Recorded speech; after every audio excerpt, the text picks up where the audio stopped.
Assalamualaikum warahmatullahi wabarakatuh. Kami dari kelompok 8 ingin memperkenalkan diri. Perkenalkan, nama saya Nardia Fian Maharani dengan NIM 244-10054. Perkenalkan, nama saya Zohan Safira Nabila dengan NIM 2441049. Perkenalkan, nama saya Aki Panela dengan NIM 244100832. Perkenalkan, nama saya Fadila Nadia Safira dengan NIM 24411. Perkenalkan, nama saya Ahmad Ramadhani dengan NIM 2441086. Pengertian, pemulihan aset atau aset recovery adalah proses hukum untuk menemukan, membekukan, menyita, dan mengembalikan aset-aset yang diperoleh secara ilegal, khususnya melalui tindak pidana korupsi, pencucian uang, penggelapan, atau kejahatan terorganisir lintas negara. Dalam konteks hukum internasional, pemulihan aset merupakan salah satu upaya menegakkan keadilan global dan mendorong akuntabilitas baik dari individu maupun negara. Proses ini seringkali melibatkan kerjasama antar negara, lembaga keuangan internasional, dan organisasi anti korupsi. Dasar hukum internasional, pemulihan aset internasional diatur melalui berbagai instrumen hukum antara lain. Yang pertama ada UNCTAD, Konvensi Internasional yang memberikan kerangka kerja untuk mendorong kerjasama negara dalam memberantas korupsi. Yang kedua, STAR, Program Collaboration antara Bank Dunia dan UNODC untuk mendukung negara-negara dalam memulihkan aset hasil korupsi. Yang ketiga, ada perjanjian bilateral atau multilateral antara negara asal dan negara tempat aset disimpan. Tantangan dalam pemulihan aset internasional. 1. Fragmentasi yurisdiksi, perbedaan sistem hukum dan prosedur di negara asal dan negara tempat penyimpanan aset membuat proses menjadi kompleks. 2. Birokrasi dan lambatnya proses hukum.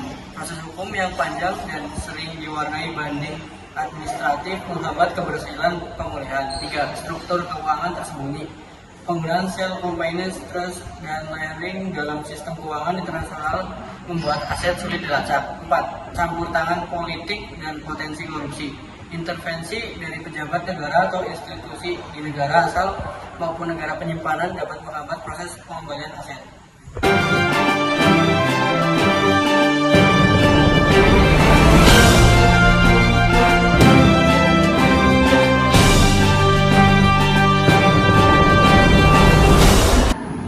Contoh kasus pemulihan aset Ferdinand Marcos Filipina.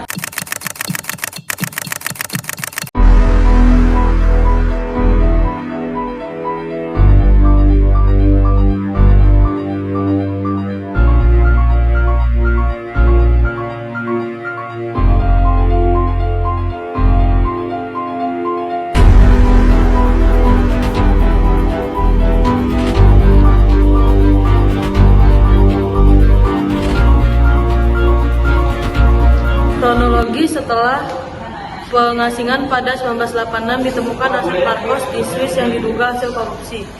2. Pada Desember 1997, pengadilan Swiss memutuskan untuk mentransfer aset tersebut sekitar US 683 juta, dipindahkan ke rekening escrow di Manila, Filipina. Dana dialokasikan ke Departemen Agraria dan Departemen Pertanian Filipina. Operasi ini dikenal sebagai Operation Big Bird.